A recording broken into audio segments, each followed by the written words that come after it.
idea that in the first quarter of the 20th century, we'd have people coming out of fields carrying torches, Nazi flags and banners, chanting the Bible, accompanied by white supremacists. David Dukes and his crowd. This venom and violence cannot be the story of our time. That's President Biden today at his Unity Conference, and he's been honest about unifying everybody in America against MAGA Republicans or ultra-MAGA Republicans or semi-fascist MAGA Republicans. The terminology's changed, shall we say, over the past couple of months. But whatever the president's doing, it's working. Today's AP poll shows him up 9% from the low numbers in July, 36 up to 45. Dr. Lauren Wright's here, associate research scholar, lecturer in politics and public affairs, Princeton University. 9 points in 3 months is a big deal, isn't it?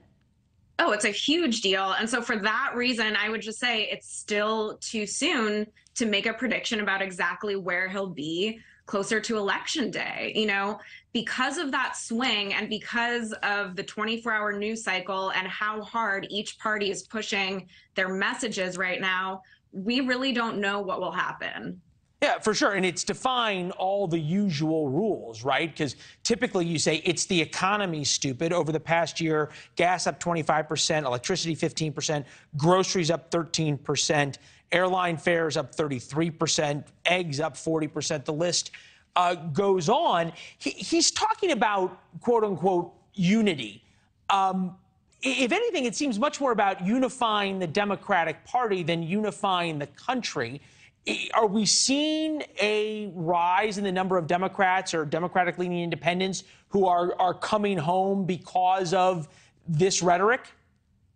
Well, I'm not sure. Midterm election voters are a little different than general election voters, but you know, I take your point. It's a little bit of a confusing message, especially for moderates, but Biden's making a gamble. And honestly, the biggest advantage Democrats have right now is Donald Trump and Republican abortion policies. That's all they have, because in this political environment that you just described, with an unpopular president, record high inflation since 1979, with food prices still going up, and all of these other sort of spotted catastrophes that have taken place under Biden's watch, whether they're his fault or not, you would see a complete blowout. But what we'll probably see is just a typical midterm election in which Democrats lose the House.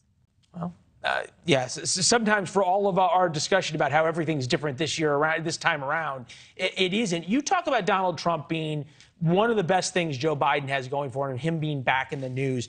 Just in the past couple of minutes, the judge in the Mar-a-Lago case appointed a special master, Raymond Dearie. And this was probably a little bit of a smackdown to the DOJ. He's a Reagan appointee, but still, the judge was a little bit tougher with the DOJ than with the Trump side.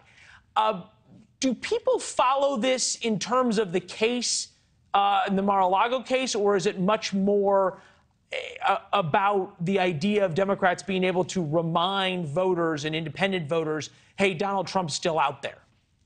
I mean, it's both. And Republicans, instead of running in the opposite direction of Donald Trump and saying, why is the president still talking about Donald Trump? He's not in office anymore. They are rallying around him. They're defending him, and they're making Mar-a-Lago a part of their midterm message. And that's a really risky strategy, because that gives Biden an opportunity to talk about Trump all day long. He has an opponent, and that's the last guy. And the Democrats' argument is, do you really want to go back to that chaos? And it's an effective message. That's really a lot of what they have going for them right now.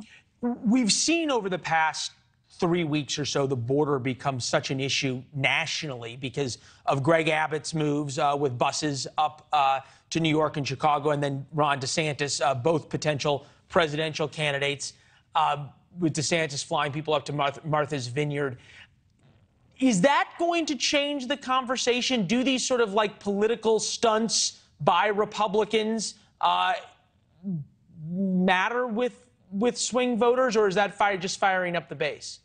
Well, so the risk is angering Democrats and frankly moderates who I think are watching these stories, and more stories will come out about these very desperate people.